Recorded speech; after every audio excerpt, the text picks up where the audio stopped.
Irmãos queridos, abramos as nossas Bíblias na primeira carta de Pedro, no capítulo de número 1. Primeira carta de Pedro, capítulo de número 1. Irmãos, que privilégio. Reverendo, eu sou extremamente grato pela alegria que o Senhor me concede, junto com o conselho desta igreja, com os irmãos aqui presentes, juntos, adorando o nome do nosso Deus neste culto tão precioso que tem já falado tão profundamente ao nosso coração, lembrando de realidades espirituais que nós sequer compreendemos, que estão para além daquilo que nós podemos abarcar. Talvez os irmãos não saibam, mas provavelmente sabem que quem nos trouxe aqui na manhã deste domingo não foram as nossas pernas, mas foi o Espírito Santo de Deus que, agindo de uma forma muito suave, gentil, indelével, imperceptível, nos impulsionou, visto que Deus não tem adoradores voluntários. Todos os adoradores, na verdade, são vocacionados. Por esta razão, Deus decidiu nos trazer a nós. Mas nós estamos aqui, alguma coisa de caráter espiritual especial, trazendo ao nosso coração realidades muito preciosas. Algumas vezes até mesmo paradoxais. Porque nós, num certo momento do culto, exaltamos o nome do nosso Deus, a nossa alma em festa levantou-se. De repente, no momento de confissão, reconhecemos a desgraça que o pecado produziu nas nossas vidas, emoções diferentes que este culto nos impôs. Eu ouvi vocês cantando alguns cânticos que eu não sabia cantar, fiquei quietinho lá. Outros, eu vi o coral cantando. Me fez lembrar do coral lá no tabernáculo, no templo do Antigo Testamento, com os 280 cantores, sacerdotes, mestres da música, doutores da música, que cantavam em ressonância, um cantando na frente do outro. Foi o que vocês fizeram. Lembrando que, na verdade, Deus não aceitou o nosso cântico porque nós cantamos bonito.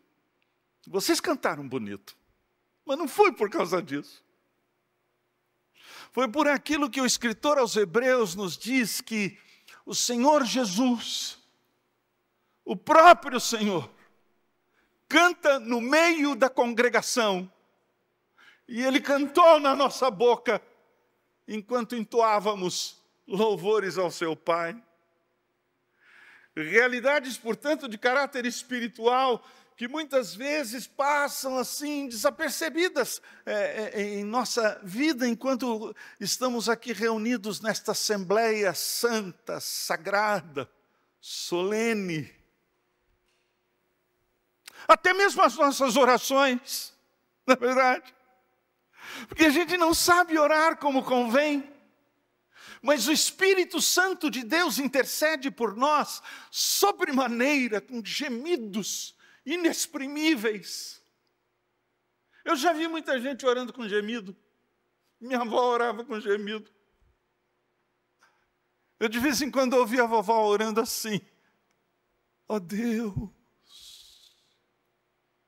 ó Deus, e nada mais. É por isso que nós terminamos as nossas orações em obediência a uma orientação da palavra de Deus, dizendo: em nome de Jesus, amém. 2 améns. O amém de Deus. Porque Jesus é que, através do seu Espírito, ora e intercede por nós. E as nossas orações revelam, portanto, o compromisso que temos para com Deus. Que coisa impressionante, não é não?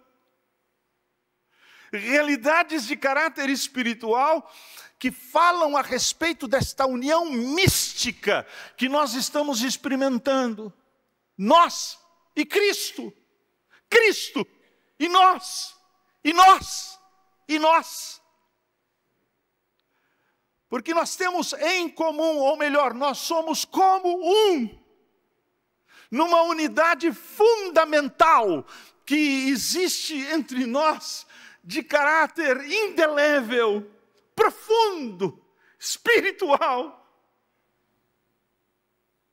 Somos guardados, portanto, meus irmãos, juntamente com todos os santos de todas as épocas, de todos os lugares, que de alguma forma, segundo o escritor aos Hebreus, nos ajuda a compreender que também estão aqui, como os anjos, as hostes dos anjos. É por isso que o coral tem que ser bem afinado, porque canta, na verdade, segundo o tom dos anjos, que cantaram: Santo, Santo, Santo, toda a terra está cheia da sua glória. E, meus irmãos, nós começamos a compreender aquilo que parece ser meio paradoxal. Porque aqui realidades que muitas vezes parece que não se coadunam, não se harmonizam. É por isso que temos que compreender algumas coisas quanto às Escrituras. Primeiro, as Escrituras não trazem a nós contradições. O budismo prega de uma forma a imaginar que a divindade é contraditória, porque para o budismo Deus é uma mão que aplaude.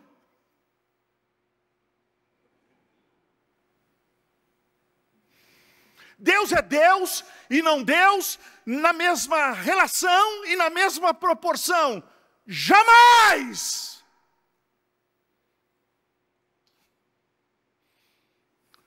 Deus não pode se contradizer. Ele é o que é. Mas, meus irmãos, as Escrituras nos mostram que, segundo a visão que nós temos daquilo que nos é ensinado, daquilo que nos é revelado, muitos dos ensinos da palavra de Deus são paradoxais, aparentes contradições. Você, por exemplo, encontra quando o apóstolo Paulo diz assim: quando eu sou fraco, é que eu sou forte. É uma aparente contradição. Mas se porventura a contradição for absoluta, ela é impossível. Esta é pura e simplesmente paradoxal. É uma fraseologia que pode ser dita da mesma forma sem ser paradoxal. Quando nós podemos afirmar: quando eu sou fraco, eu sou mais dependente de Deus. E pelo fato de ser mais dependente de Deus, eu sou forte. Encontramos também nas Escrituras aquilo que os teólogos chamam de antinomias, antinomos, leis que são contrárias e que não se fundem, mas que são mantidas em tensão. Por exemplo, quando o Senhor Jesus Cristo ora e diz assim: graças te dou, ó Pai, porque ocultastes essas coisas aos sábios e entendidos, sim, porque assim foi do teu agrado. Ninguém conhece o Filho a não ser, ninguém conhece o Pai a não ser o Filho, e aquele a quem o Filho o quiser revelar. E de repente o versículo subsequente, que infelizmente vem com um subtítulo que não está no original e acaba atrapalhando um bocado de coisa, né? Porque logo a seguir diz assim: vinde a mim todos vós que estáis cansados e sobrecarregados.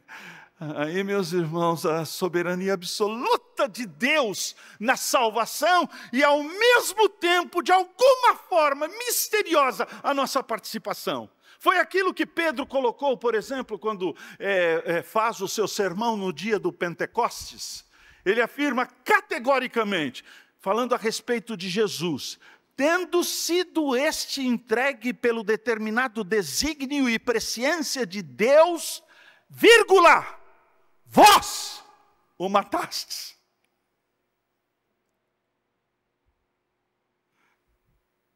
São antinomias que não se fundem, mas que são mantidas em tensão.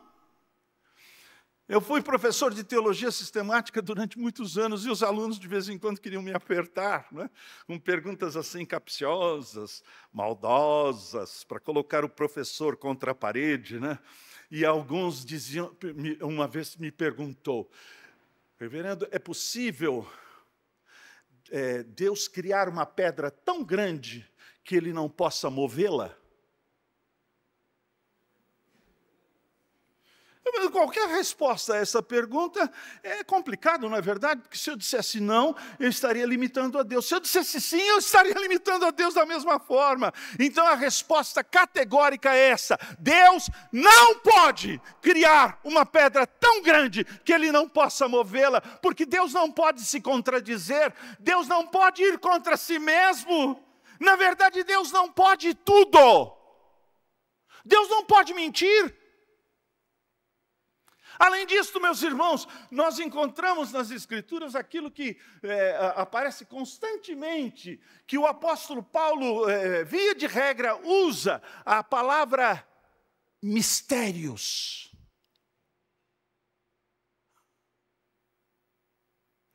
Pura e simplesmente para dizer o seguinte: que tudo aquilo que nós estamos fazendo aqui na manhã deste domingo, de alguma forma, é para nos impactar. É como água que nos lava. E sofremos este impacto e haveremos de sair daqui de alguma maneira, como nós não podemos sequer compreender, nós sairemos daqui purificados. É por isso que Pedro, ao escrever a sua carta, a sua primeira carta, no primeiro capítulo, está falando a respeito de realidades que parecem ser, assim, misteriosas, antinômicas, mas que são realidades que fazem parte da nossa natureza essencial, como crentes no Senhor Jesus. Ele está falando a respeito do gozo, da alegria, do intenso prazer, da exuberância, mas ao mesmo tempo, sem se avexar. Ele fala por outro lado, do contristamento, da tristeza profunda, da alma, que de quando em quando nós experimentamos, como experimentamos na manhã deste domingo, aqui e agora.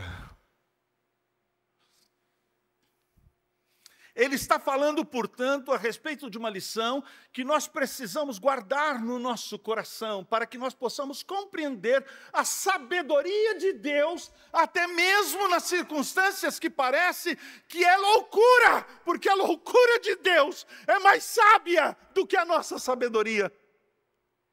Então ele diz assim, lá na sua primeira carta: Pedro, apóstolo de Jesus Cristo. Primeira coisa, ele põe a sua assinatura. Esse que for um falastrão, que falara, irmãos queridos, muitas vezes coisas maravilhosas, mas logo a seguir, realidades inconsequentes da sua mente obtusa. Foi ele que disse a respeito de Jesus, numa declaração tão profunda, tão estupenda, quando ele disse assim: tu és o Cristo, o Filho do Deus vivo. Para receber de Jesus Cristo a seguinte declaração: não foi carne nem sangue que tu revelou, Pedro, essas realidades de caráter espiritual estão para cima daquilo que você possa sequer compreender. Imediatamente, quando Jesus diz assim, é necessário que o Filho do Homem vá a Jerusalém, seja entregue na mão dos homens. E Pedro diz assim, para com isso, Senhor, essa mania de sofrimento, para com isso. O Senhor não vai sofrer, não vai morrer para com isso. E Jesus disse para Pedro, Pedro, cogitas das coisas de Satanás. Mas agora é Pedro. Depois que o Espírito Santo de Deus o toma, e a partir deste momento, apóstolo Shaliá, aquele que fala em nome de Jesus, é a boca de Jesus. Irmãos queridos, prestem bem atenção. Não existem mais apóstolos nos nossos dias. Os apóstolos são os 12 que se assentarão, conforme diz o livro do Apocalipse, eles se assentarão em 12 tronos. Eu faço parte de um grupo de pastores lá em Uberaba, né? Que é a igreja. E tem os apóstolos lá. Eu crio cada confusão naquele grupo. Apóstolo coisa nenhuma. Você não pode ser o fundamento. Os apóstolos são o fundamento. E nos trouxeram o fundamento que é a santa e bendita palavra de Deus, tal como os profetas do Antigo Testamento, sendo Jesus a pedra angular que está em cima, portanto.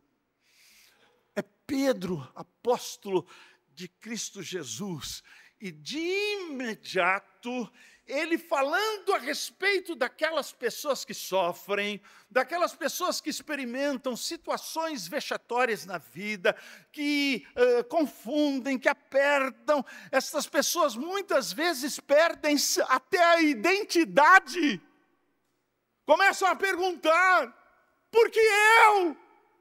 Não. Eu já tenho conversado com tanta gente que sofre. No meu pastorado, esse ano, eu estou completando 50 anos de pastorado. Quantas pessoas vieram para mim e dizendo, pastor, porque eu? Perdem a identidade. E de imediato Pedro restaura a identidade dessas pessoas. E ele por 2 vezes diz, eleitos. Ele está nos descrevendo numa situação histórica que certamente aponta para a igreja de Deus sobre a face da terra, porque nós somos aqui peregrinos, nós somos forasteiros. Cantamos esta realidade.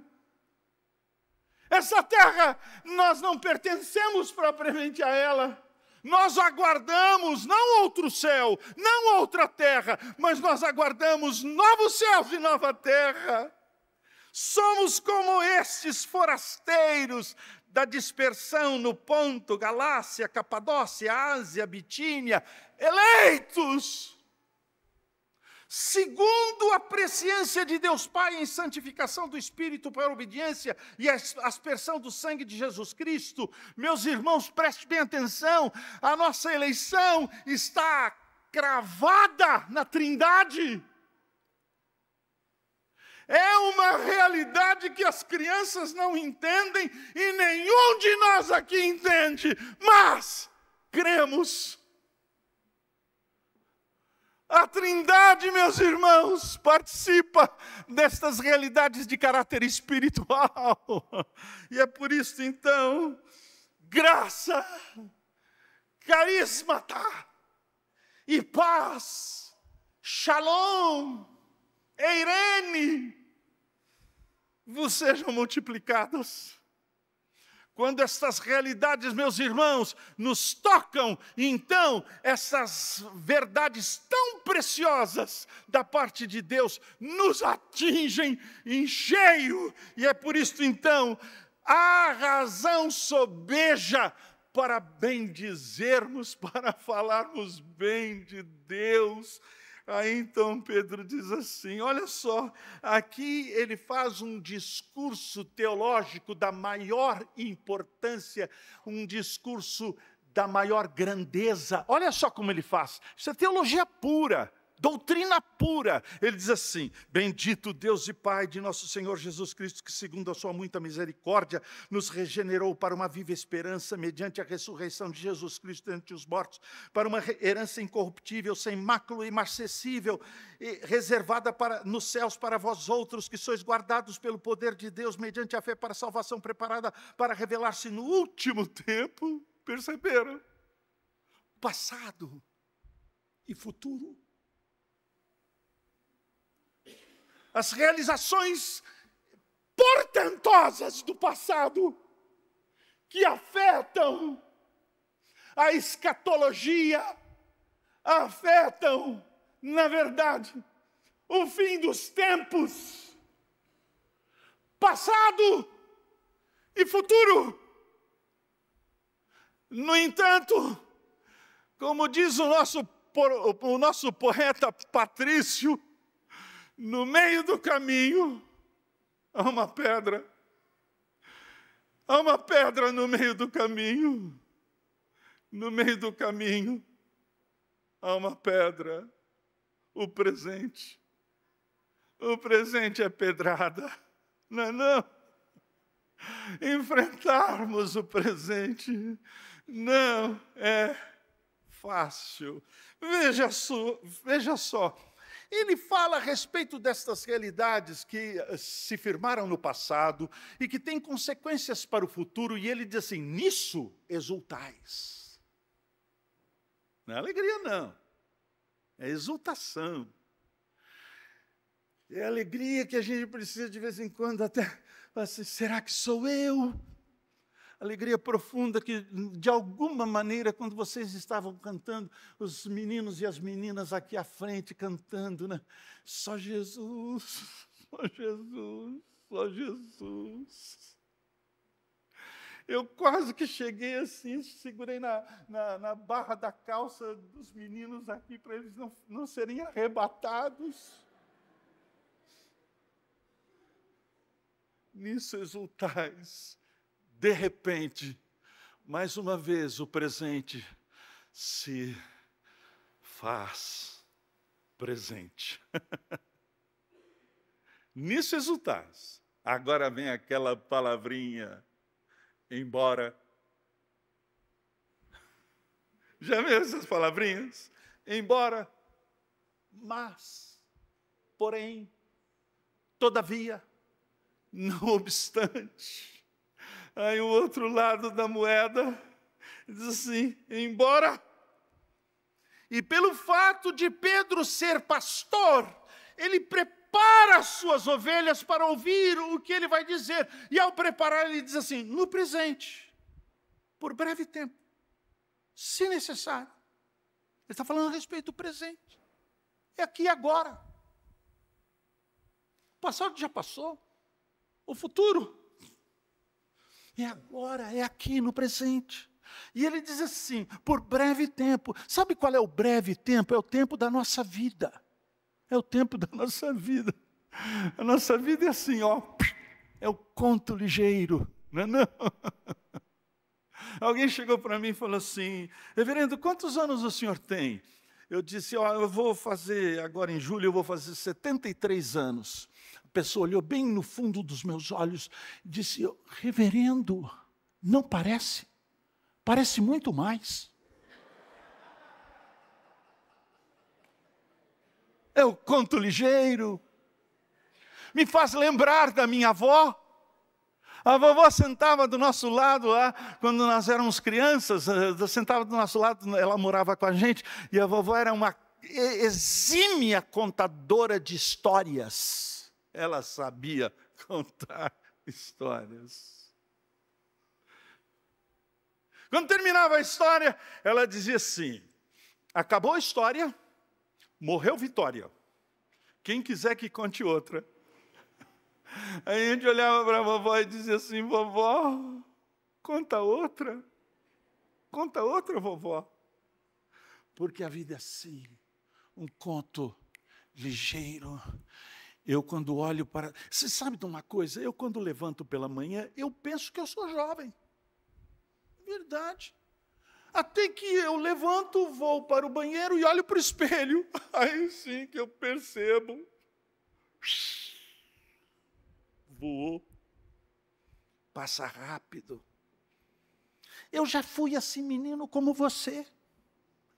Passou rápido.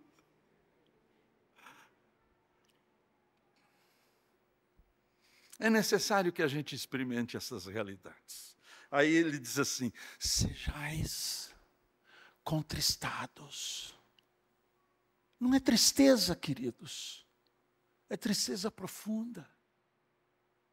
Que amarra. Que aperta. Que dilacera. Eu já tenho recebido tantas pessoas no gabinete pastoral que não conseguem parar de chorar. Choram. Choram. Choram. Sejais contristados por várias provações. Preste bem atenção. Porque aqui nós podemos, na verdade, escorregar para uma heresia. Ao invés de uma sã teologia, nós podemos abraçar uma heresia. E a heresia é esta: algumas pessoas, algumas religiões, inclusive todo o cristianismo falso, não é só algumas não, todas as religiões, incluindo o cristianismo falso, acreditam desta forma, que nós somos provados para sermos aprovados.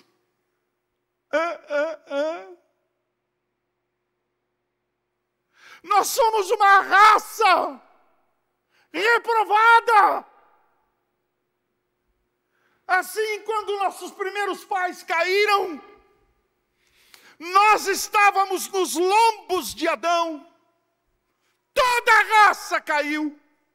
E Deus não nos prova mais, porque nós estamos reprovados. Então é alguma outra coisa. Aqui ele não está falando propriamente de provação, mas ele está falando a respeito da ciência metalúrgica. Ele está falando aquilo que vem logo a seguir. Veja só, para que uma vez confirmado o valor da vossa fé, muito mais preciosa do que ouro perecível, mesmo apurado por fogo, redunde em louvor, glória e honra na revelação de Jesus Cristo. Ele está falando, portanto, a respeito de depuração. Depuração.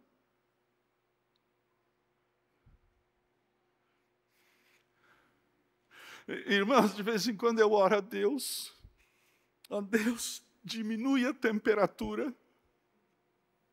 Aí Deus faz o seguinte, Ele aumenta a temperatura.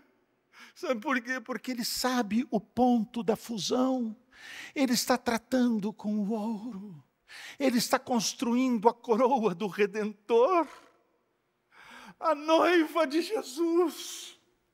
Ele está adornando, na verdade, a figura impoluta e sem jaça, que é essa noiva, que somos nós, para que naquele dia bendito, então, nós cheguemos à presença de Deus assim, santos, inculpáveis, vestidos com o manto da justiça, para chegarmos diante da face do nosso Deus, na presença do nosso Redentor, quando Ele nos disser, vinde, benditos de meu Pai, entrai para as bodas, entrai para o palácio. Preste bem atenção, hoje foi falado sobre isso. Deus nos perdoa, e pelo fato de Deus nos perdoar, Ele nos livra. Ele abriu a porta da cadeia, Ele abriu a porta das masmorras, mas isso não é o bastante. Na nossa justificação, Na adoção, então, Deus abre a porta do palácio. Então, meus irmãos, ao entrarmos no palácio, nós não entraremos com as nossas roupas maltrapilhas, não entraremos sujos, mas entraremos, meus irmãos, em plena glória, vestidos com o manto da justiça,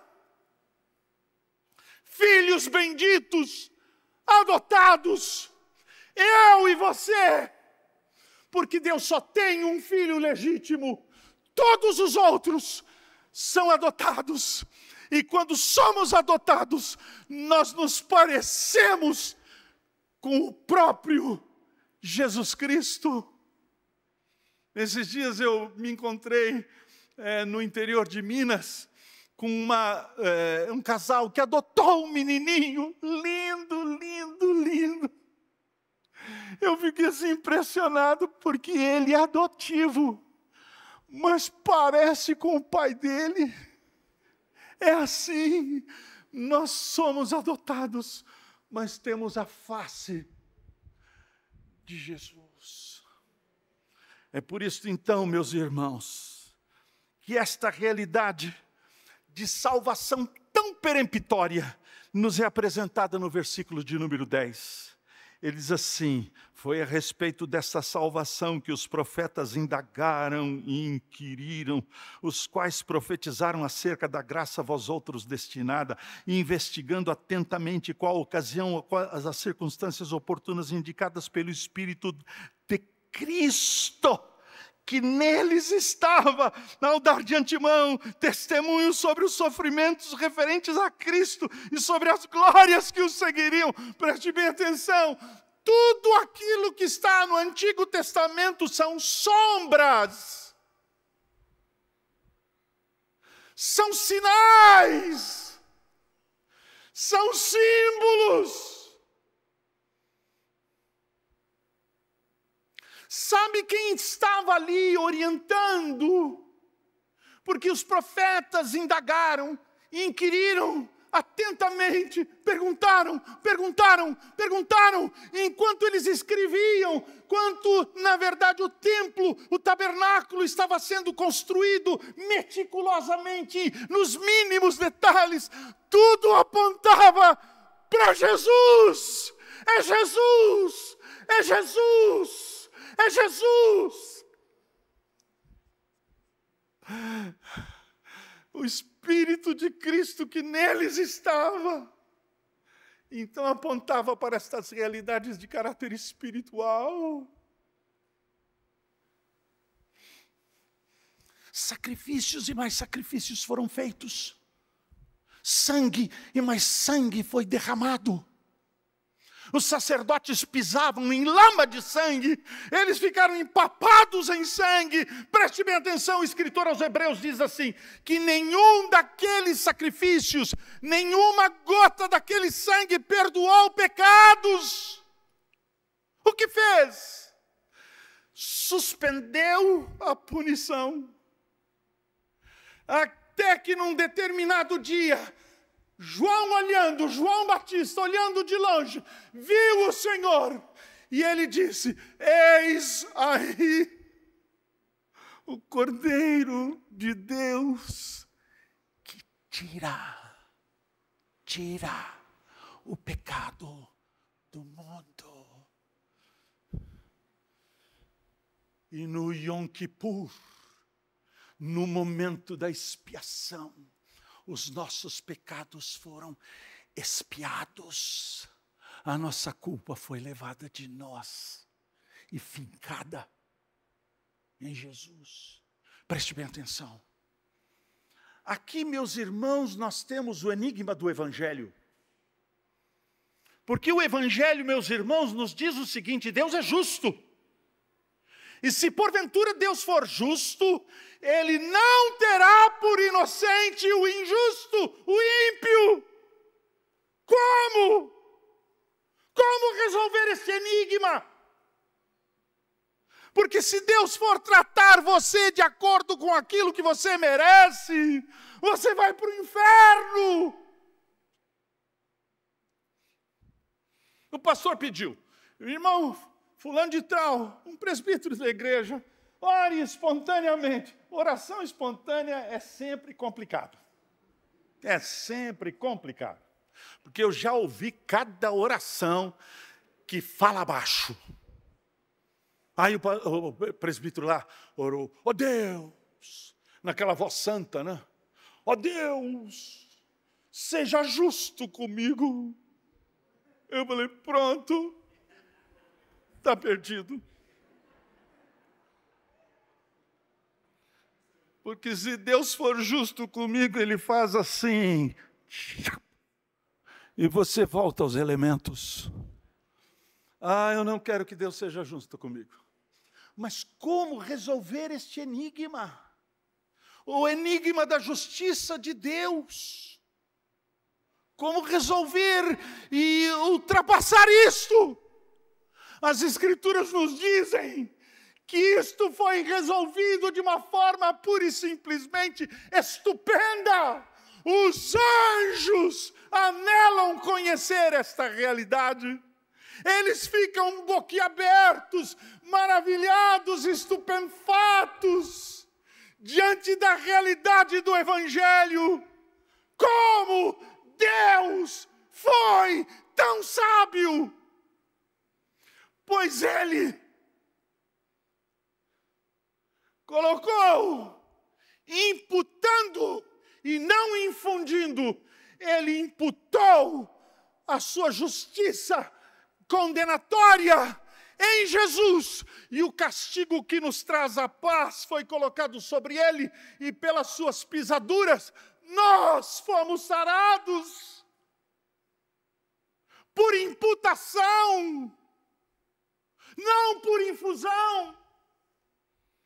Jesus não foi contaminado, mas Ele representativamente, na sua morte vicária, levou sobre si os nossos pecados, o castigo que nos traz a paz. É por isso que o profeta Isaías diz, tendo visto o penoso trabalho de sua alma, ficou satisfeito. Preste bem atenção. A obra de Cristo na cruz do Calvário é perfeita, acabada, conclusiva. Ele morreu pelos eleitos. Não me venha com esta de que agora depende de você. A obra perfeita, agora Ele entrega a você o direito de decidir se quer ou se rejeita. Não! A obra perfeita de Jesus, preste bem atenção, não tornou possível a salvação. A obra perfeita de Jesus tornou certa a salvação. Ele morreu pelos eleitos. E se porventura isso faz sentido ao seu coração, e você reconhece que só em Jesus a salvação, e a fé então veio pelo seu ouvir, e a fé foi infundida no seu coração, fé que você não tinha, porque a fé é dom de Deus, foi infundida no seu coração, ali dentro da sua alma, e você diz assim, ó Deus, é para mim, é para mim. Então é bem provável que você seja eleito. Você não é eleito porque você foi elegível. Não. Você é eleito por causa de um ato de misericórdia insondável. Ele escolhe quem Ele quer. E então, meus irmãos, ele chega a esta conclusão. Por isso, cingindo o vosso entendimento, sede sóbrios. Esperai inteiramente na graça que vos está sendo trazida na revelação de Jesus Cristo. Há um ponto focal, meus irmãos. Há um ponto focal. O Evangelho exige, na verdade, essa centralidade, que nós pensemos de uma forma focalizada. A graça foi pela graça. Então, tudo aquilo que você orar, tudo aquilo que você cantar, tudo aquilo que você meditar, você dizer lá no seu coração, ó Deus, foi pela graça, foi pela graça, foi pela graça.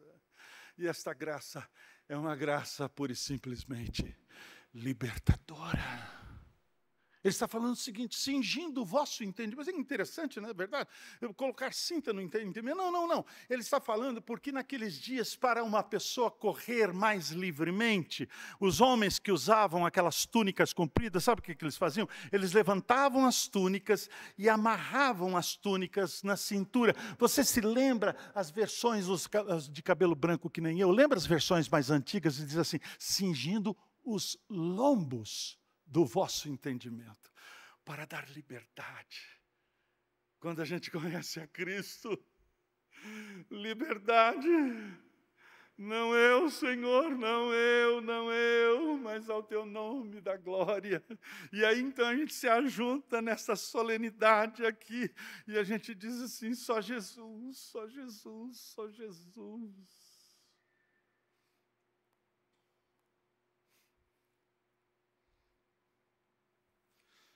Pelo contrário, segundo é santo aquele que vos chamou, tornai-vos também vós mesmos santos em todo o vosso procedimento. Porque está escrito, sede santos porque eu sou santo.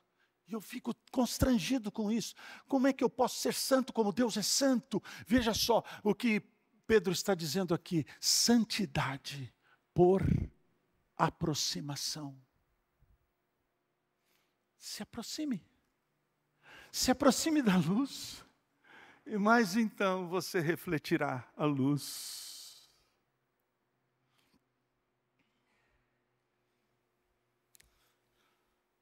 Enquanto eu pastoreei em Belo Horizonte, era um amigo meu, o pastor Márcio Valadão, pastor da maior igreja batista do Brasil. Eu tenho algumas diferenças com o pastor Márcio Valadão, mas eu admiro aquele homem. Um dia ele veio me visitar. Eu fiquei tão feliz de receber o pastor Márcio Valadão no meu gabinete. Eu falei assim, vou marcar a presença do pastor Márcio Valadão aqui, dentro do meu gabinete pastoral. Eu fui lá na minha biblioteca, peguei a coleção completa das Institutas de Calvino e dei para ele. E fiz a seguinte dedicatória. Eu escrevi assim, pastor Márcio, na presença dos santos, nós somos santificados. Não é isso que nós estamos fazendo aqui na manhã deste dia? Na presença dos santos, nós somos santificados. Passaram alguns anos, e aí quando eu completei 30 anos de pastorado na primeira igreja, fizeram uma festa. Quem fez a festa foi meu filho, suspeito, na verdade. Ele fez uma festa e fez um filmezinho. Passou esse filme lá na igreja, depois que o culto havia terminado, e o pastor Márcio Valadão foi entrevistado. Aí sabe o que ele fez? Ele foi na biblioteca dele e pagou com a mesma moeda e pegou o livro, um dos livros que eu havia dedicado a ele.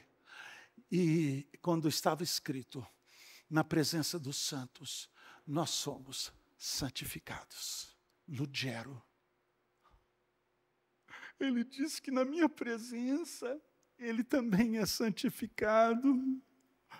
Mas não é isso, irmãos. Estamos aqui.